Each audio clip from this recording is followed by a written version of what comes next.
Hello hi అందరికీ. ఇగో ఇది టమాటా చిన్న దోసకాయ చింతకాయ పచ్చడి చాలా టేస్టీగా ఉంటుంది.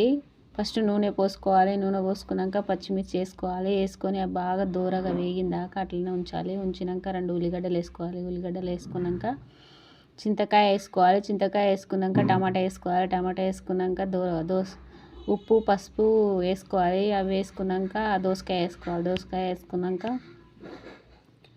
ఇంత అల్లం వెల్లి పేస్ట్ వేసుకొని బాగా నూనెలో ఇట్లనే మగ్గనివ్వాలి. బాగా మగ్గినాక 2 అల్లం ముక్కలు వేసుకోవాలి. 2-3 అల్లం ముక్కలు వేసుకొని 4-5 ఎల్లిపాయలు వేసుకోవాలి. ఎల్లిపాయలు వేసుకొని పప్పు గుత్తితోటి బాగా నూనెలో ఉడికినాక పప్పు గుత్తితోటి రుబ్బుకుంటే చాలా టేస్టీగా ఉంటుంది. పప్పు గుత్తితోటి ఎందుకు రుద్దాలంటే అది దోసకాయ ఉంటుంది కదా, చిన్న చిన్న ముక్కలు బాగా పండ్ల కింద మంచిగా టేస్టీగా తలుగుతుంటుంది. మళ్ళీ అంటే అది అల్లం ఎందుకు వేసినా అంటే అదిగిన పండ్ల కింద తలుగుతుంది, టేస్ట్ బాగుంటుంది. అన్నంకైనా చపాతీలకైనా ఈ చట్నీ చాలా నా వీడియో గట్లా మీకు నచ్చినట్టయితే లైక్ చేయండి, సబ్స్క్రైబ్ చేయండి. చాలా రోజుల నుంచి యూట్యూబ్లో ప్రయత్నిస్తున్నా, గెలవలేకపోతున్నా. ఎందుకు ఓడిపోతున్నా నాకే తెలుస్తలేదు. కానీ నాకేం రాదు, యూట్యూబ్ గురించి ఏం తెలియకుండా నేను ప్రయత్నిస్తున్నా. ఓడితే ఓడుస్తా, గెలిస్తే నా అంత అదృష్టవంతురాలు లేదు, ఓడిపోతే నా అంత దురదృష్టవంతురాలు లేదు. ఓకేనా, బాయ్.